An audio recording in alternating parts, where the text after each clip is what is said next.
Good afternoon again, everyone. Welcome to another episode of Spilling Tea. I'm your host, Tiffany Daniels, and as promised, different venue. This is the room of Tiny Mew. Let me introduce you. Hold on a second. While I'm doing that, the disclaimers, right? In the description box, you're going to find a link to the article that the Judge Rotenberg Educational Center doesn't want you to read. It's written by NeuroClastic, a small non-for-profit started by autistics for autistics, wherein they interviewed and surveyed over 900 ABA professionals in regards to the JRC's so-called behavior modification program. Matter of fact, the JRC doesn't want you to read this article so much, they have threatened NeuroClastic with a defamation lawsuit if they did not remove it from the website. NeuroClastic has refused, so you know the drill. Please read that article and share on all your social media. Folks, this is the Tiny Mew. And she very much wants to go plays. She's a good Tiny Mew. And she needs company. She gets lonely.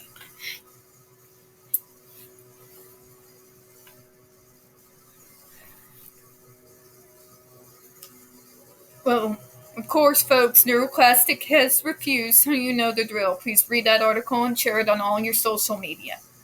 Also included in there is NeuroClastic's public statement regards to the defamation lawsuit threat, as well as a link to their GoFundMe. We are crowdfunding, folks, in case the JRC actually sees through with their threat. Also included in there, the Ozark's first article in regards to the Agape boarding school, also known as Stone for Help boarding school situation, a so-called Christian-themed boarding school based out of Stockton, Missouri that takes in so-called troubled male teens that has pending over 21 civil lawsuits, claims, and allegations leveled against it, all which have been substantiated by the Missouri Department of Social Services, and they include the following: sodomy, rape, sexual assault, child abuse, psychological and emotional abuse, child trafficking, starvation, and that's just for starters. You have one former staff member arrested by the FBI, another a doctor still on the premises with full access to the boys, up on multiple, again, substantiated claims of sodomy, rape, and sexual assault. The boys there. You have an attorney general too busy chasing after drag queens and trying and failing to defund public libraries to actually do his job. And you've got a governor. Oh boy, our governor. Send help. Aw, get you good Tiny Mew. Who probably not even an intervention could help. So send help. Please read that article.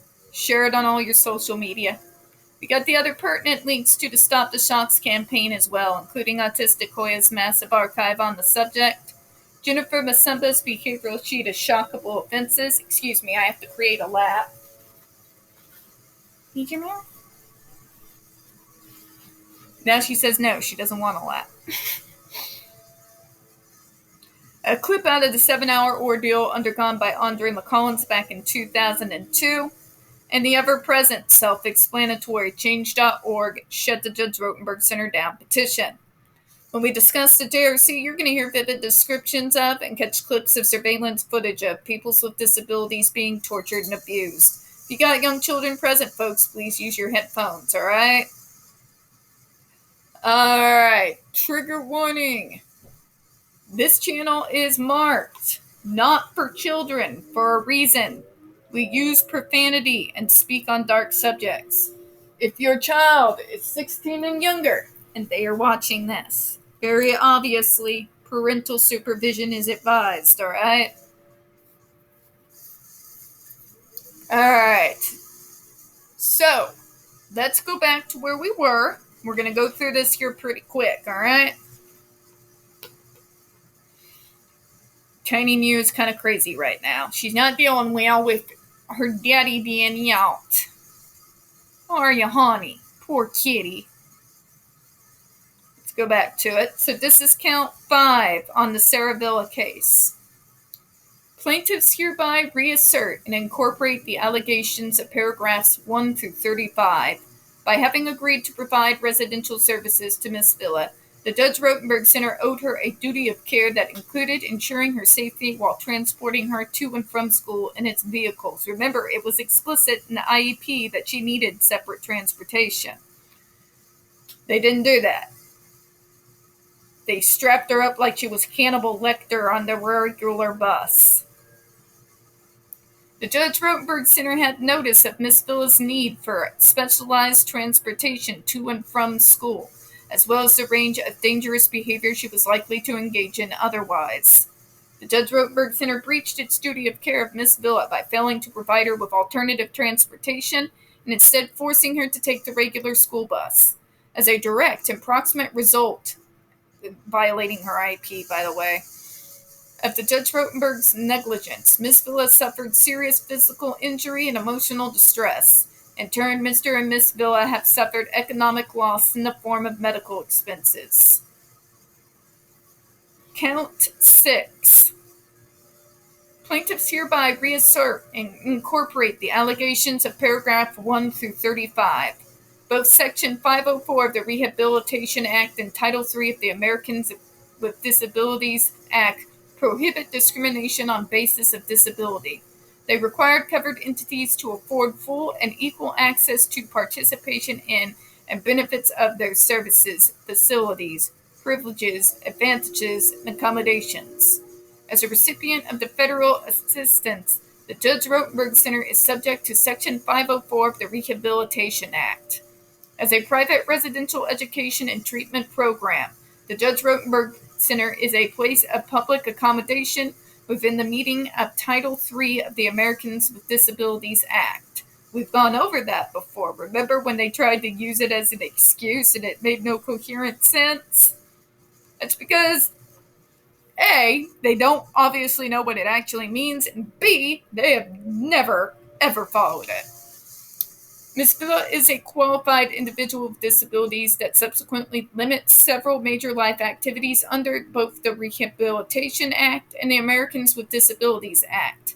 The Judge Rotenberg Center failed to make reasonable modifications in policies, practices, and procedures necessary for Ms. Villa to participate in and benefit from its services, facilities, privileges, advantages, and accommodations.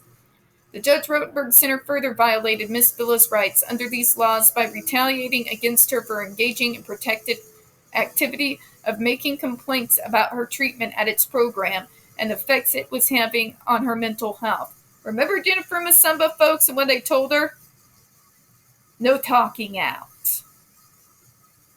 Seems that they just continue this same exact behavior that they always have, haven't they? Let's continue, shall we? The Judge Rotenberg Center's discriminatory and retaliatory conduct caused Ms. Villa's serious physical injury and emotional distress. This in turn caused Mr. and Ms. Villa to suffer economic losses, including medical expenses, travel expenses, and loss of income. All this is very straightforward, isn't it? Isn't it just, though?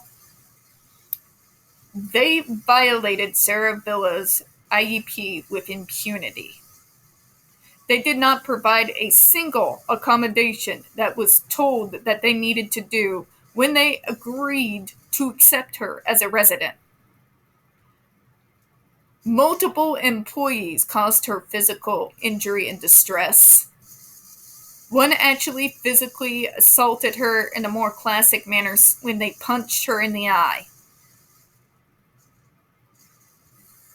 So much for following the IEP, right?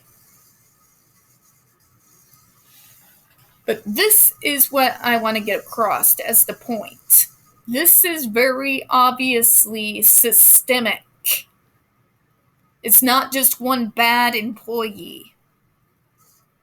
It's very obviously a culture of behavior at this school. And they are still continued to being greenlit time and again.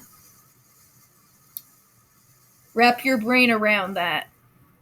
And we're going to go ahead and close, folks. We don't get very many views on this channel. Excuse me. The few that we do tend to get removed from time to time. So please don't forget to hit the like button, hit subscribe, and don't forget to hit the comments. I do appreciate your time, and folks, as always, we here at Spilling Tea do hope you have a good one. Bye-bye, everyone.